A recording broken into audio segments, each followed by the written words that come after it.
مکہ میں ابو سفیان بہت بے چین تھا۔ آج کچھ ہونے والا ہے، وہ بڑبڑایا۔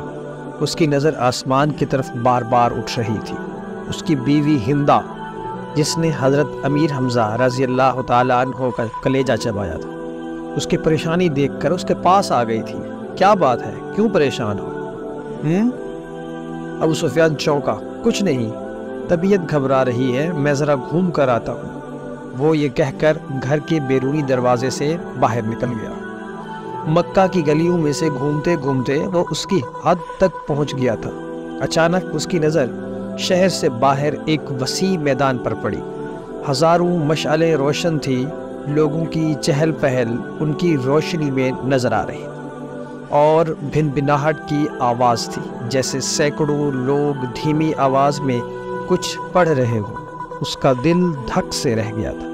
اس نے فیصلہ کیا کہ وہ قریب جا کر دیکھے گا کہ یہ کون لوگ ہیں۔ اتنا تو وہ سمجھ ہی چکا تھا کہ مکہ کے لوگ تو غافلوں کی نیند سو رہے ہیں اور یہ لشکر یقیناً مکہ پر چڑھائی کے لیے ہی آیا ہے۔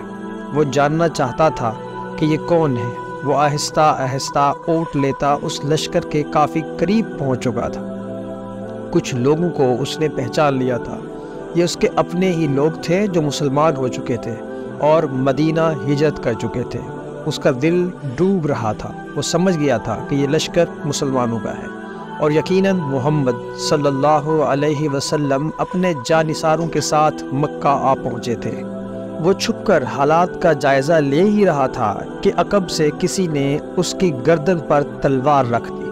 اس کا اوپر کا سانس اوپر اور نیچے کا نیچے رہ گیا تھا۔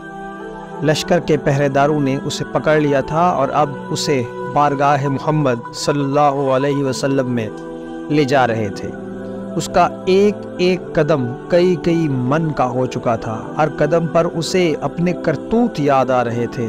جنگ بدر، احد، خندق، خیبر سب اس کی آنکھوں کے سامنے ناچ رہے تھے۔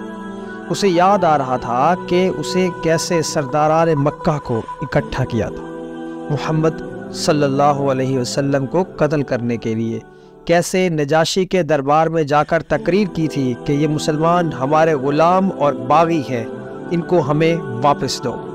کیسے اس کی بیوی ہندہ نے امیر حمزہ رضی اللہ تعالی عنہ کو اپنے غلام حبشی کے ذریعے شہید کروا کر ان کا سینہ چاک کر کے ان کا کلیجہ نکال کر چبایا اور ناک اور کان کاٹ کر گلے میں ہار بنا کر ڈالا تھا، اور اب اسے اسی محمد صلی اللہ علیہ وسلم کے سامنے پیش کیا جا رہا تھا۔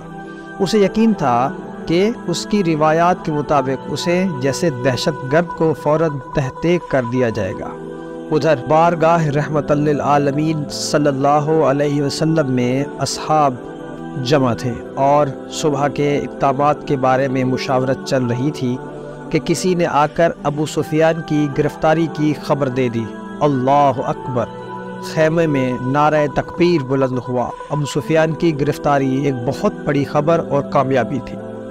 خیمہ میں موجود حضرت عمر بن خطاب رضی اللہ تعالی عنہ اٹھ کر کھڑے ہوئے اور تلوار کو میان سے نکال کر انتہائی جوش کے عالم میں بولے، اس بدبخت کو قتل کر دینا چاہیے۔ شروع سے ہی سارے فساد کی جڑ یہی رہا ہے۔ چہرہ مبارک رحمت للعالمین صلی اللہ علیہ وسلم پر تبسم نمودار ہوا اور ان کی دلوں میں اترتی ہوئی آواز گونجی، بیٹھ جاؤ عمر، اسے آنے دو۔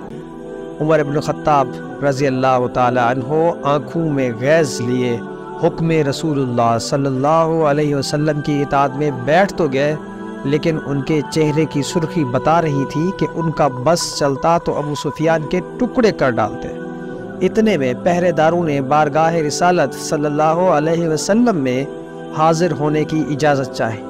اجازت ملنے پر ابو سفیان کو رحمت للعالمین صلی اللہ علیہ وسلم کے سامنے اس حال میں پیش کیا گیا کہ اس کے ہاتھ اسی کے عمامے سے اس کی پشت پر باندھے ہوئے تھے۔ چہرے کی رنگت پیلی پڑ چکی تھی اور اس کی آنکھوں میں موت کے سائے لہرا رہے تھے۔ رسول اللہ صلی اللہ علیہ وسلم نے فرمایا، اس کے ہاتھ کھول دو اور اس کو پانی پلاؤ۔ بیٹھ جاؤ ابو سفیان۔ ابو سفیان ہارے ہوئے جواری کی طرح گرنے کے انداز میں خیمہ کے فرش پر بچھے قالین پر بیٹھ گیا۔ پانی پی کر اس کو کچھ حوصلہ ہوا تو نظر اٹھا کر خیمے میں موجود لوگوں کی طرف دیکھا۔ عمر ابن خطاب کی آنکھیں غصے سے سرخ تھیں۔ ابوبکر ابن قحافہ کی آنکھوں میں اس کے لیے افسوس کا تاثر تھا۔ عثمان بن عفان کے چہرے پر عزیز داری کی ہمدردی اور افسوس کا ملا جلا تاثر تھا۔ علی ابن ابو طالب کا چہرہ سپاٹ تھا۔ اسی طرح باقی تمام اصحاب کے چہروں کو دیکھتا دیکھتا آخر اس کی نظر محمد صلی اللہ علیہ وسلم کے چہرہ مبارک پر آ کر ٹھہر گئی، جہاں جلالت و رحمت کی خوبصورت امتزاج کے ساتھ کائنات کی خوبصورت ترین مسکراہٹ تھی۔ کہو ابو سفیان کیسے آنا ہوا؟ ابو سفیان کے گلے میں جیسے آواز ہی نہیں رہی تھی۔ بہت ہمت کر کے بولا، میں اسلام قبول کرنا چاہتا ہوں۔ عمر بن خطاب ایک بار پھر اٹھ کھڑے ہوئے۔ یا رسول اللہ صلی اللہ علیہ وسلم، یہ شخص مکاری کر رہا ہے، جان بچانے کے لیے اسلام قبول کرنا چاہتا ہے، مجھے اجازت دیجیے میں آج اس دشمن ازلی کا خاتمہ کر ہی دوں۔ ان کے منہ سے کف جاری تھا۔ بیٹھ جاؤ عمر، رسالت مآب صلی اللہ علیہ وسلم نے نرمی سے پھر فرمایا۔ بولو ابو سفیان، کیا تم واقعی اسلام قبول کرنا چاہتے ہو؟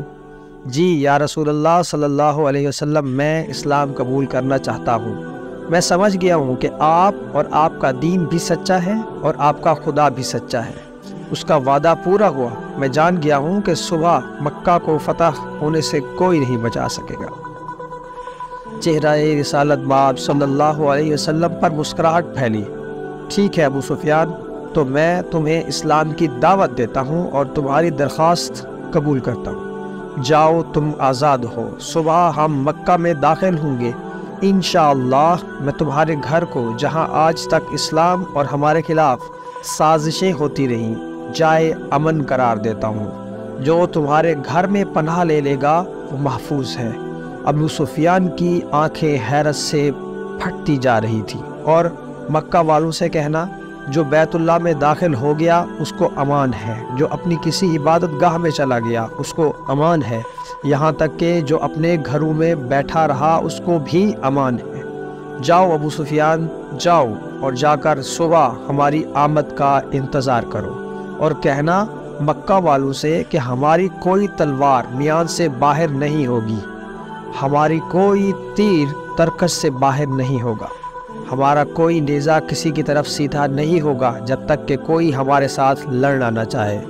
ابو سفیان نے حیرت سے محمد صلی اللہ علیہ وسلم کی طرف دیکھا اور کانپتے ہوئے ہونٹوں سے بولنا شروع کیا، اشہد ان لا الہ الا اللہ واشہد ان محمدًا عبدہ ورسولہ۔ سب سے پہلے عمر بن خطاب آگے بڑھے اور ابو سفیان کو گلے سے لگا لیا۔ مرحبا اے ابو سفیان، اب سے تم ہمارے دینی بھائی ہو گئے، تمہاری جان مال ہمارے اوپر ویسے ہی حرام ہو گیا جیسے کہ ہر مسلمان کا دوسرے پر حرام ہے۔ تم کو مبارک ہو کہ تمہاری پچھلی ساری خطائیں معاف کر دی گئیں اور اللہ تبارک و تعالیٰ تمہارے پچھلے گناہ معاف فرمائے۔ ابو سفیان حیرت سے خطاب کے بیٹے کو دیکھ رہا تھا۔ یہ وہی تھا کہ چند لمحے پہلے جس کی آنکھوں میں اس کے لیے شدید نفرت اور غصہ تھا اور جو اس کی جان لینا چاہتا تھا، اب وہی اس کو گلے سے لگا کر بھائی بول رہا تھا۔ یہ کیسا دین ہے، یہ کیسے لوگ ہیں؟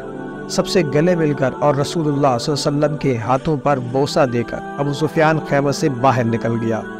وہ دہشت گرد ابو سفیان کے جس کے شر سے مسلمان آج تک تنگ تھے، انہی کے درمیان سے سلامتی سے گزرتا ہوا جا رہا تھا۔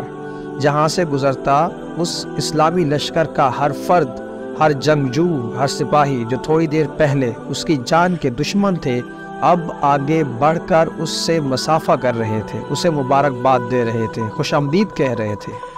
اگلے دن مکہ شہر کی حد پر جو لوگ کھڑے تھے ان میں سب سے نمایاں ابو سفیان تھا۔ مسلمانوں کا لشکر مکہ میں داخل ہو چکا تھا۔ کسی ایک کی تلوار، کسی ایک کے نیزے کی انی، کسی ایک کے تیر کی نوک پر خون کا ایک قطرہ بھی نہیں تھا۔ لشکر اسلام کو ہدایات مل چکی تھی کہ کسی کے گھر میں داخل مت ہونا، کسی کی عبادت گاہ کو نقصان مت پہنچانا، کسی کا پیچھا مت کرنا، عورتوں اور بچوں پر ہاتھ نہ اٹھانا، کسی کا مال نہ لوٹنا۔